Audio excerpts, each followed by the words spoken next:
आंदोलनही केलंय, पण हे अधिकारी काही झोपेतून जागे व्हायला तयार नाहीत। शासनाचे व शेतकऱ्यांचे नुकसान करणाऱ्या अधिकाऱ्यांवर कारवाई करा, त्यांना निलंबित करा या मागणीसाठी गेले कित्येक दिवस अधिकाऱ्यांच्याकडे पाठपुरावा करत आहेत।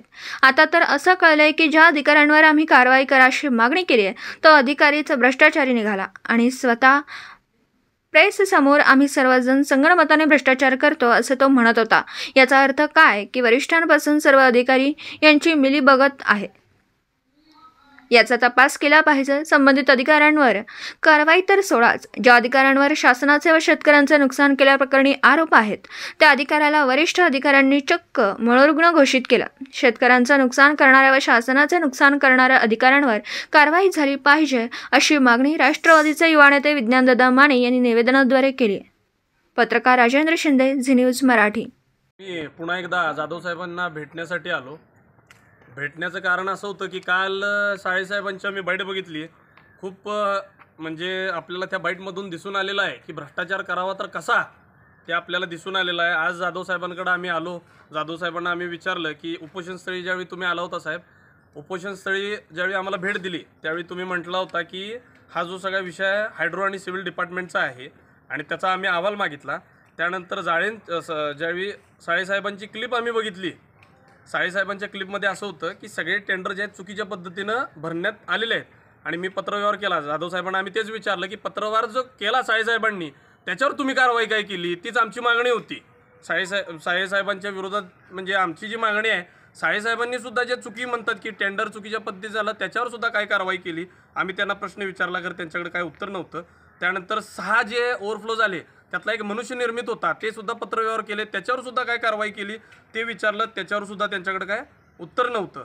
परत काय म्हटले की चुकीच्या पद्धतीने सगळे टेंडर भरलेले आहेत आणि उपोषणला बसले असताना आमच्याकडे खूप लोक आली, तिथं भेटली। त्यामध्ये काही लोक अशी होती की साळेंच्या विरोधात 42 लाखाची बनावटी बिलं 42 लाख रुपयाची साळेंनी तयार केलेली आहेत। ह्याचे आम्हाला पुरावे दिले, ते सुद्धा आम्ही त्यांना विचारलो की साहेब ह्याच्यावर काय कारवाई झाली, ह्याच्यावर काय कारवाई झालेली नाही आहे, ते सुद्धा आश्चर्यचकित आम्हाला धक्का बसला। त्यानंतर साहेबांची एक बाईट बघितली काल, सगळीच बघितली। त्यामध्ये प्रचंड म्हणजे भ्रष्टाचार कसा करावा आणि जनतेनं कसं यांना चपलेनं फोडावं हेच त्यात आपल्याला दिसून येतं। त्यांनी टेंडर जो आहे, टेंडरचे आकडे जे गोपनीय असतात, कॉन्फिडेन्शियल असतात, अधिकाऱ्यांच्या कोणाच्या संबंधात नसतात, आकडे त्यांनी जाहीरपणे म्हणजे बिलोनं आणि आपण कोणी भरले आणि दुसऱ्या टेंडर कसं संगणमताने जाधव साहेबांचा असेल किंवा सगळ्यांचा भ्रष्टाचार झाला हे साहेबांनी जनतेसमोर सांगितलं की आम्ही सर्वच भ्रष्टाचारी होतो, सापडलो तर चोर तर मी चोर, अशा पद्धतीनं काल त्यांचं झालेलं आहे। टेंडरचे जे आकडे लक्षात घ्या सगळ्यांनी, टेंडरचे आकडे अधिकाऱ्यांच्या हातात नसतात। काल साहेबांनी एकदा क्लोज झालं, बिड क्लोज झालं, डिस्क्वालिफाय झाला, तो आकडा कोणालाही कळत नसतो।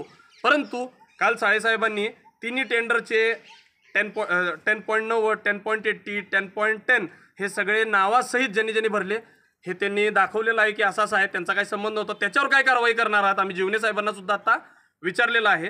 आमची जी मागणी होती ही फक्त आणि फक्त शेतकऱ्यांच्या हक्काची होती, त्यांची जी भरपाई आहे ती त्यांना मिळावी आणि आता दुष्काळ जो पडलेला आहे जनतेचा म्हणजे त्यात पिसून चाललेला आहे, म्हणजे जनतेला पाणी मिळावं मुबलक फुकट टंचाई निधीतून, हीच आमची मागणी होती। आणि परंतु काल बाईट बघितल्यानंतर साहेबांना सांगितलं यांच्यावर कडक कारवाई करा आणि तुम्ही सुद्धा दोषी असाल, जर गंगाधरी शक्तिमान असेल तर तुमच्यावर सुद्धा कारवाई करावी। जीवने साहेबांना 40 लाख रुपयाचा बनावटी बिलाचा तक्रार बाहेर येते आणि बाकीचे जे ओव्हरफ्लो झालेला जो पाणी आहे त्यातला संगनमताने भ्रष्टाचार झालेला, ज्यावेळी साहेब ओपनली मीडियासमोर भ्रष्टाचारी आहे म्हणून ओपन करतात, त्यानंतर अधिकारी म्हणतात की ते मानसिक रुग्ण आहे। म्हणजे भ्रष्टाचार तुमचा खाल्लेला जर बाहेर काढायचा असेल, बाहेर काढला तर तो माणूस मानसिक रुग्ण आहे का परत माणूस तो शाणा झाला, ह्याच्यावर आम्हाला आता कुठंतरी विचार करावा लागेल।